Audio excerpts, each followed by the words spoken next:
On this episode of Building the Exocet, I'm going to try to take this 2.5-inch pipe and I'm going to try to make my own downpipe.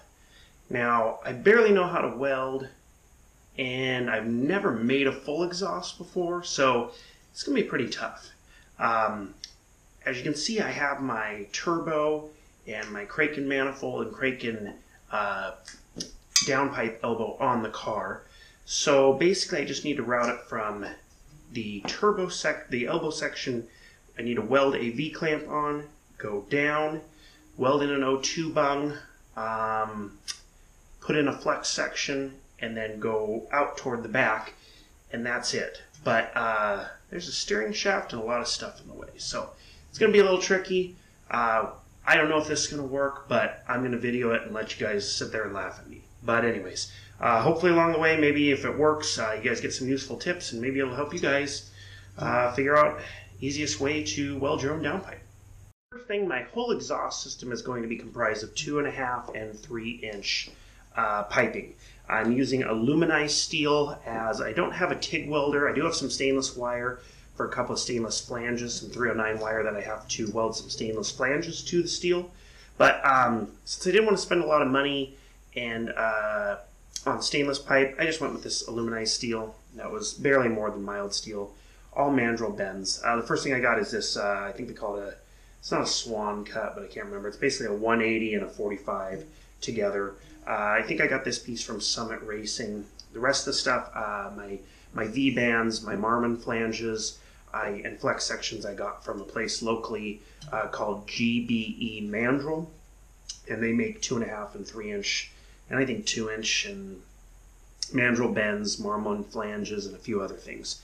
So basically what my downpipe is going to consist of is from the turbocharger, basically down, there's going to be a flex section and an O2 bung, and then is going to make a like 45 or whatever that is, 22.5 degree angle toward the back of the car, and then it's going to go to an increase from 2.5 to 3 inches in diameter, and it's going to be a 3-inch exhaust from there all the way out through the back of the car, which is going to be pretty tricky because that exomotive tunnel, or the Exocet tunnel, is pretty tight in there. So it's going to be fun getting it to fit, especially with my limited fabrication welding experience, but we're going to give it a go. So next I'll just kind of get over to the car here. I have the turbo mounted on the manifold with the downpipe elbow, and I'll kind of show you guys the area we have to work with and how we're going to have to try to route the downpipe through that hole. Okay, to give you guys an idea here, and I don't know how easy this is to see, but this is where the V-band is going to be coming from this downpipe elbow. Just zoom out here for a second so you guys can see the shot of the turbo and everything. Now, I need to go from here down through that hole, but the steering shaft is in the way, so it's going to make it a ton of fun. So I basically have to kind of figure out how to get it to go down through here and out the back, avoiding the steering shaft. That's the real challenge of the whole downpipe. Everything else should be pretty simple and straightforward. So as you can see, it is not a straight shot off that elbow past the steering shaft. So that's going to get some weird angles involved and make my life hell, but we'll get it figured out. Okay, so now you can see I got my first couple cuts made here. I got my V-band flange tacked on here, and then I got my first turn. The steering shaft lands around right here. So this is basically a turn right around the steering shaft.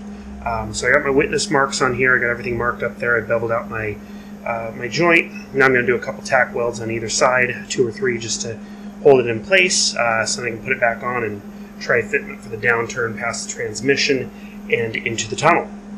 To give you guys an idea, under the car here, that's my elbow up there, and then you can see the turn. Try to move the camera here. I don't know if you can see under there, but that's our issue getting around the steering shaft. And then we got to make sure we clear the side of the tranny too.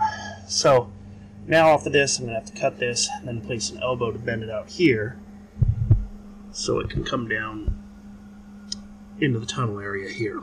So next up, I'm going to go ahead and get a angle piece in here to try to figure out my angle for coming off that and turning down into the tunnel here.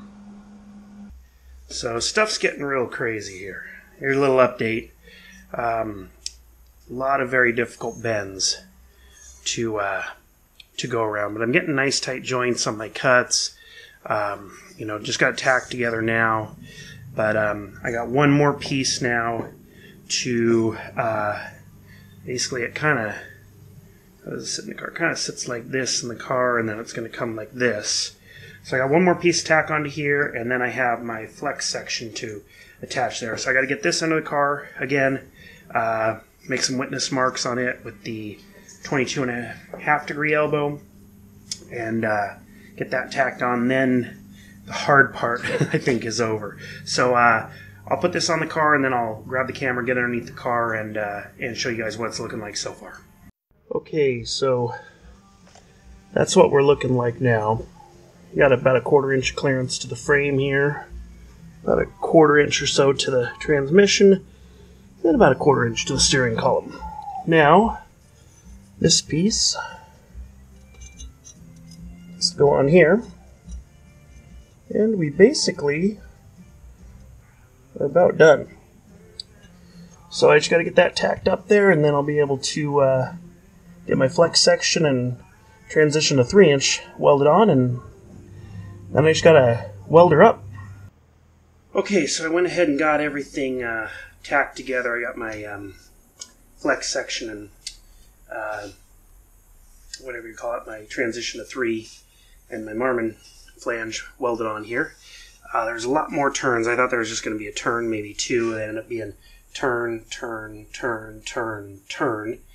So it was much more difficult than I thought, just basically trying to get around the steering column and that little flange in the transmission, and then ducking underneath here, coming over the subframe, and then ducking into the tunnel here. Then basically what I do is I go into 2.5 inch flex section here, and then right after the flex section, I transition to right here to a 3-inch pipe, and then this is my 3-inch Marmon flange, and this will be 3-inch from here on out the back of the car. Okay, so I got it all fully welded here, ground down some of the real big boogers, but not too bad.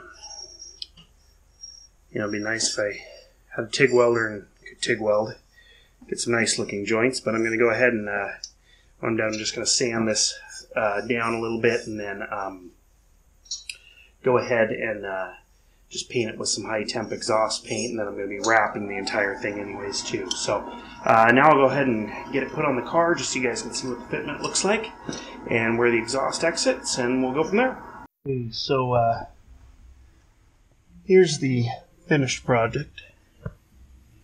And this here, I'll have a hanger here to attach, and then that's it, carrying up to the turbo. So, looks like I got good clearance everywhere. I think it's going to work out just fine, hopefully. I don't think it's going to rub anywhere or have any vibration problems. But yeah, like I said, a little harder than I expected, but made it work. So next video is going to be basically doing the 3-inch section of the actual exhaust, which starts right here. So yeah, gonna get that up here in the next couple weeks, and we'll go from there. Thanks for watching, guys. If you like my stuff, please hit subscribe down below or hit like. Thank you.